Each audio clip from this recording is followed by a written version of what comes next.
আয়েশ ভেবেছিল এসে একটু পরে নিচ থেকেই থামিয়ে দিবে পাগলামোটা, কিন্তু আয়েশ ভুল ছিল। সে বেশ কিছু সময় আয়েশের বুকে হাত বুলিয়ে আচমকায় আয়েশের বুকে লম্বা সময় ধরে ঠোঁট ছোঁয়ালো। আয়েশ তখনও ভাবছিল হয়তো এই বুঝি ঈশার পাগলামো শেষ হয়ে ঈশা ওর বুকের মধ্যেই ঘুমিয়ে তলিয়ে যাবে, কিন্তু না, ঈশার ঘোরটা যেন আস্তে আস্তে বেড়েই চলেছে। ঈশা আয়েশের বুকে ঠোঁট ছুঁয়ে এবার নাক ডুবিয়ে দিল।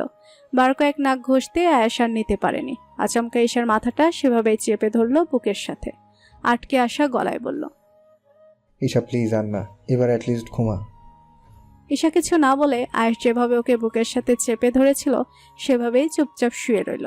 দুজনেই নিশ্চুপ, শুধু দুজনের ঘন ঘন নিঃশ্বাসের শব্দ ছাড়া আর কিছু শোনা যাচ্ছে না। ঈশা বেশ কিছুক্ষণ পর এবার আয়েশের দিকে মুখ তুলে তাকালো। ঈশা তাকাতে আয়েশের সাথে চোখাচোখি হয়ে গেল। ঈশার চোখে চোখ পড়তে আয়েশের কেন যেন বুকটা মোচড় দিয়ে উঠল। তাহলে কি আয়েশ ঈশার কষ্টটা নিতে পারছে না? আয়েশ বেশ বুঝতে পারছে ঈশার চোখে এখনো ঘোর লেগে আছে, কিন্তু ওর যে কিছু করার নেই। আয়েশ কিছু বলতে যাবে তার আগে ঈশা আয়েশের গালে আলতো করে হাত রেখে আদুরে গলায় বলল, প্লিজ আমায় একটু আদর করো। আমার অনেক ইচ্ছে করছে তোমার আদর পেতে। আমি দেখতে চাই স্বামীর আদর কেমন হয়। প্লিজ না করো না, হয় আমাকে আদর করো, নয়তো আমাকে তোমার বুকের ঘ্রাণ নিতে দাও। বলো কোনটা করবে? আবারও সেই দম বন্ধ করার পরিস্থিতি। আয়েশের মস্তিষ্ক যেন পুরো ফাঁকা হয়ে আছে। যে আয়েশের কথা বলার আগে বিন্দুমাত্র ভাবতে হয় না সে এখন ঈশাকে কি বলবে সেটা ভেবে হিমশিম খাচ্ছে। আয়েশের এখন নিজেকে নিয়ে ভয় হচ্ছে। ঈশা এমন পাগলামো করতে থাকলেও শেষ পর্যন্ত নিজেকে কন্ট্রোল করতে পারবে তো, নাকি ঈশার পাগলামোর কাছে বাধ্য হয়ে হেরে যেতে হবে অবশেষে? আয়েশের চুপ থাকার মধ্যে ঈশা আবার বলে উঠল, কি হলো, কিছু বলছো না যে? আয়েশ কয়েক সেকেন্ড ঈশার চোখের দিকে তাকিয়ে থেকে হঠাৎ ঈশার দুগালে আলতো করে হাত রাখলো, ফের কোমল কণ্ঠে বলল, হুম। আচ্ছা ঠিক আছে। সাথে সাথে ঈশা খুশি হয়ে উৎফুল্ল কণ্ঠে বলল, সত্যি বলছো তুমি? সত্যি আমাকে আদর করবে? ঈশার এমন পাগলামো দেখে আয়েশ হাসল, মুচকি হেসে বলল, তুই কিছু চেয়েছিস আর আমি সেটা দিইনি, তা কখনো হয়েছে? আজও দিব, আজও হবে না। আমার ঈশাকে আজ অনেক আদর করব। আচ্ছা তুই শুয়ে থাক, আমি একটু আসছি, কেমন? এই বলে আয়েশ ঈশাকে বালিশে শুয়ে দিয়ে বিছানা থেকে নামতে চাইলে ঈশা আয়েশের হাত ধরে থামিয়ে দিল। কোথায় আছো? তোর আদর চাই না? ঈশা লাজুক ভঙ্গিতে বলল, চাই। তাহলে তুই শুয়ে থাক, আমি একটু আসছি, দেরি করব না, এই যাবো আর আসবো। সত্যি? সত্যি। বলে এই আয়েশ ঈশার কপালে একটা ভালোবাসার পরশ এঁকে দিয়ে বিছানা থেকে নেমে রুম থেকে বেরিয়ে গেল। আয়েশ চলে যেতে আয়েশের যাওয়ার দিকে তাকিয়ে ঈশা লাজুক হাসলো। আয়েশ ওকে আদর করবে শুনে ঈশা যেন খুশি আর থামছে না। ও ফেসবুকে গল্প পড়ার সময় অনেক গল্পেই পড়েছে নায়করা নায়িকাদের অনেক আদর করে, আর আজও সেটা সরাসরি নিজে অনুভব করবে। দেখবে যে নায়করা নায়িকাদের কিভাবে আদর করে। গল্পে তো আর সবকিছু বিস্তারিত তুলে ধরে না, তাই ওর খুব ইচ্ছা নায়করা কিভাবে আদর করে সেটা দেখবে। আর আজ সেটা সত্যি হতে যাচ্ছে। আয়েশ বলেছে ওকে আদর করবে, ভাবতে ঈশার অন্যরকম একটা ভালো লাগছে। একটু পরে আয়েশ রুমে আসে। আয়েশ এসে সেন্টার টেবিলের উপর থেকে পানির গ্লাসটা নিয়ে ঈশার দিকে এগিয়ে দিল, সাথে একটা মেডিসিনও বাড়িয়ে দিল। আয়েশের হাতে মেডিসিন দেখে ঈশা অবাক কণ্ঠে বলল, এটা কিসের মেডিসিন? আমি না একটু আগে অনেকগুলো মেডিসিন খেয়েছি। এটা ওই রকম মেডিসিন না। তাহলে? তুই না আমার কাছে থেকে আদর চাইছিলি? চেয়েছি তো, বাট আমি তো মেডিসিন চাইনি। থাকবি, সব বুঝিস আর এটা বুঝিস না যে মেডিসিনটা কিসের। ঈশা কি বুঝেছে কে জানে। আয়েশের কথায় লাজুক হেসে ঈশা বলল, একটু ধরে খাইয়ে দাও, আমার মাথাটা তুলতে পারছি না। আচ্ছা নে, আমি পানি খাইয়ে দিব। বলে আয়েশ আলতো করে ঈশার মাথাটা বালিশ থেকে তুলে যত্ন করে পানি খাইয়ে দিয়ে আবারও শুয়ে দিল। কখন আদর করবে? আয়েশ সেন্টার টেবিলের উপর পানির গ্লাস রেখে ঈশার দিকে তাকালো, বাঁকা হেসে বলল, তোর না মাথা তুলতে কষ্ট হচ্ছে, আদর নিবি কি করে? একদম বাহানা করবে না। তুমি কিন্তু আমায় কথা দিয়েছো আদর করবে। হলে রে আমার বাবুটা, আমি কি একবারও বলেছি করব না? বাচ্চাটা আদর চাইছে, আমি কি না করে থাকতে পারি? তাহলে কখন করবে? তাহলে আসো। তুমি অনেক খারাপ, শুধু শুধু কথা বলে সময় পার করতে চাইছো। আয়েশ ঈশার গালটা আলতো করে টেনে দিয়ে মুচকি হেসে বলল, তাই? আমার আদর পাওয়ার জন্য এত ডেসপারেট? আচ্ছা ঠিক আছে, আমি একটু ওয়াশরুম থেকে আসি, তারপর অনেকগুলো আদর করব, একদম আদরে আদরে ভরিয়ে দিব। তখন কিন্তু তুই ছাড়তে বললেও ছাড়বো না বলে দিচ্ছি। আয়াসের কথায় ঈশা লজ্জা পেয়ে অন্যদিকে চোখ সরিয়ে নিয়ে লাজুক কণ্ঠে বলল, তাহলে তাড়াতাড়ি যাও আর তাড়াতাড়ি আসবে কিন্তু ওয়াশরুম থেকে। আচ্ছা। এই বলে আয়াস ওয়াশরুমে ঢুকে গেল আর ঈশা আয়াসের আসার জন্য প্রহর গুনতে লাগলো। কিন্তু 1 মিনিট 2 মিনিট অপেক্ষা করে ঈশা যেন আর অপেক্ষা করতে পারছে না, বারবার হাই তুলছে। আয়াসের জন্য অপেক্ষা করতে করতে ঈশার মনে হচ্ছে এখনই ঘুম এসে যাবে ওর।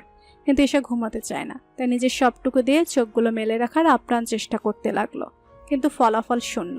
শত চেষ্টা করেও ঈশা নিজের চোখ দুটো মেলে রাখতে পারল না। 3 মিনিটের মাথায় ও গভীর ঘুমে তলিয়ে গেল। প্রায় 3 মিনিট হয়ে গেছে আয়াস ওয়াশরুমে গিয়েছে, কিন্তু আয়াসের আসার নাম যেন নেই। ঈশা ঘুমিয়ে যাওয়ার আরো 2 মিনিট পর আয়াস বেরিয়ে আসলো। ততক্ষণে ঈশা গভীর ঘুমে মগ্ন। আয়াস ওয়াশরুম থেকে বেরিয়ে দেখলো ঈশা ঘুমিয়ে পড়েছে। ঈশাকে ঘুমাতে দেখে আয়াস একটু অবাক হলো না, বরং আয়াসকে দেখে মনে হচ্ছে ও আগে থেকেই জানতো ঈশা ঘুমিয়ে পড়বে।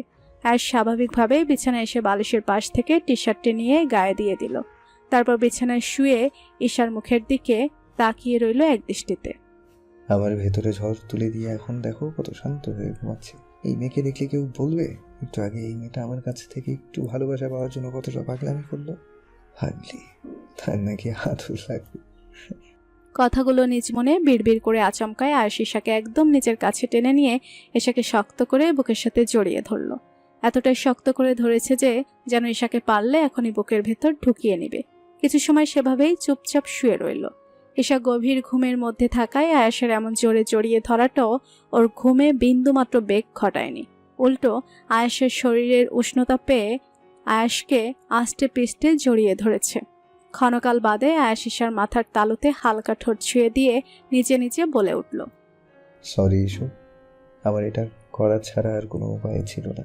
তুই যেভাবে পাগলামি করছিলি আমি শেষ পর্যন্ত নিজেকে আটকে রাখতে পারবো কিনা সেটা ভেবে আমার নিজের উপরই ভয় ঢুকে গিয়েছিল। তাই তো আমার জন্য এনে রাখা ঘুমের মেডিসিন থেকে তোকে খাওয়াতে বাধ্য হয়েছি। সরি ইস্যু, আমি চাইনি তোকে ঘুমের মেডিসিন খাওয়াতে, কিন্তু এটা ছাড়া যে আর কোনো উপায় ছিল না। তুই যেটা চাইছিলি সেটার যে এখনো সময় আসেনি। আমি জানি তুই এখন জ্বরের ঘোরে এমন পাগলামো করছিস আর কাল সকাল হতেই সব ভুলে যাবি, কিন্তু রাতটা যে আমাদের দুজনের জন্য কাল হয়ে দাঁড়াবে, তাই আমি তোকে মিথ্যা বলে ঘুমের মেডিসিন খাওয়াতে বাধ্য হয়েছি। আই এম রিয়েলি সরি জান পাখি, আই এম রিয়েলি সরি। পারলে আমাকে ক্ষমা করে দিস এই অধমটাকে। কাল সারা রাত জ্বর থাকায় আজ সকালে ঈশার ঘুম ভাঙতে একটু লেট হয়ে যায়। তারপর কাল রাতে যে আয়াস ওকে ঘুমের মেডিসিন দিয়েছিল সেটার প্রভাবও একটু পড়েছে, তাই এখনো ঘুমের ভাবটা একটু একটু রয়ে গেছে, যার দরুন ঈশা ঘুম ভাঙার পরেও মিনিট 2 চোখ বন্ধ করে রেখে শুয়ে রইল। প্রায় মিনিট 3 পর ঈশা আড়মোড়া ভেঙে উঠে বসলো। মাথাটা এখনো ঝিম মেরে আছে। বিছানা থেকে নামতেই যাবে তখনই রুমে রুকসানা বেগম আর আনিশা বেগম একসাথে প্রবেশ করে। আমার ঈশা মা কি উঠে গিয়েছে? ঈশা বড় আম্মুকে দেখে বিছানা থেকে নামতে গিয়েও আর নামলো না, বরং বিছানায় পা গুটিয়ে বসে রুকসানা বেগমের দিকে তাকিয়ে পড়ল। কি ব্যাপার বড় আম্মু, তোমরা সকাল সকাল আমার রুমে? দেখতে আসলাম আমার মেয়েটার জ্বর কমেছে কিনা, নাকি এখনো আছে। আমার জ্বর হয়েছিল কখন? রুকসানা বেগম মুস্কি হেসে ঈশার পাশে এসে বসলেন। তারপর ঈশার কপালে গলায় সারা হাত দিয়ে চেক করে হেসে বললেন, সে কি, তোর কাল রাতের কথা মনে নেই মা? তোর শরীর জ্বরে পড়ে যাচ্ছিল, 2 বার মেডিসিন খাওয়ানোর পরেও জ্বর কমেনি দেখে তোর বড় আব্বু তো হসপিটালে পর্যন্ত নিয়ে যেতে চেয়েছিল, কিন্তু আবার ডক্টর বলল যে সকাল পর্যন্ত যেন দেখে, তাই আর হসপিটালে নিয়ে যায়নি। আর তুই বলছিস তোর কখন জ্বর হয়েছিল? কি বলো বড় আম্মু, আমার কাল রাতে এত বেশি জ্বর হয়েছিল আর আমার কিছু মনে নেই? সেটা কি করে সম্ভব? কি বলছিস মা, তোর একেবারে কিছু মনে নেই? না। কি বলিস মা? আরে ভাবি, তুমি কাকে কি বলছো? যার রাতে জ্বর হলে সকালে মনেই থাকে না ওর জ্বর হয়েছে, তুমি তাকে জিজ্ঞেস করছো মনে নেই? ছোটবেলায় কতবার শরীরে জ্বর বাঁধিয়ে রাতে আমাদের নির্ঘুম করে রেখেছে আর সকাল হলেই ভুলে গিয়েছে। আনিশা বেগমের কথায় সম্মতি জানিয়ে রুকসানা বেগম বললেন, আরে তাই তো, ওর তো জ্বর বেশি হলে কোনো কিছু মনে থাকে না, আমি ভুলেই গিয়েছিলাম আসলে। ওদের কথার মাঝে ঈশা কাল রাতের কথা মনে করার চেষ্টা করলো, তবে বার কয়েক মনে করার চেষ্টা করেও তেমন কিছু মনে করতে পারেনি। শুধু সবাই যে ওর রুমে বেশ কিছু সময় ধরেছিল সেটা মনে পড়েছে। তাও আচ্ছা আচ্ছা, পরিষ্কার করে মনে পড়ছে না। এরই মধ্যে রুকসানা বেগম বললেন, ইস মা, বাদ দে এসব। তুই কষ্ট করে আবার মনে করতে যাস না, তাহলে মাথায় ব্যথা করবে। তুই বরং ফ্রেশ হয়ে নে, আমি খাবার নিয়ে আসছি। ওয়াশরুমে যেতে পারবি নাকি আমি পানি এনে এখানে নিয়ে আসবো? না বড় আম্মু, আমি নিজেই যেতে পারবো, আমার তোমার কষ্ট করতে হবে না।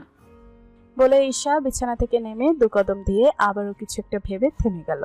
রুকসানা বেগমের দিকে তাকিয়ে বলল, বড় আম্মু, হ্যাঁ মা, বল। আয়াস ভাইয়া কি আমার রুমে এসেছিল কাল পর্যন্ত একবারও? না মানে আমার জ্বর হওয়ার পর থেকে আয়াস ভাইয়া কি একবারও আমার রুমে এসেছিল? রুকসানা বেগম কিছু বলতেই যাবেন, তার আগে আনিশা বেগম ধমক দিয়ে বললেন, আয়াসের তো আর খেয়ে দে কাজ নেই যে তুই অসুস্থ হয়ে পড়ে আছিস বলে তোর পাশে এসে বসে থাকবে। তোর মতো ও অকর্মার ঢেকি না যে তোর পাশে সবসময় বসে থাকবে। যা গিয়ে তাড়াতাড়ি ফ্রেশ হয়ে আয়। ঈশার কিছু না বললে মন খারাপ করে ওয়াশরুমে চলে গেল। ঈশা চলে যেতেই রুকসানা বেগম বলে উঠলেন, আনিশা, তুমি মিথ্যা বললে কেন? মেয়েটা দেখো তো কতটা কষ্ট পেয়েছে। অনেকদিন ধরে আয়াসের দেখা পায়নি, তাই ও আশা করেছিল কাল অত্যন্ত ওর জ্বর হয়েছে দেখে আয়াস ওর রুমে এসেছে, কিন্তু তুমি মিথ্যা বলে ওর মনটা খারাপ করে দিলে। ভাবি, তুমি ওকে চিনো না, কিন্তু আমি ওকে হাড়ে হাড়ে চিনি।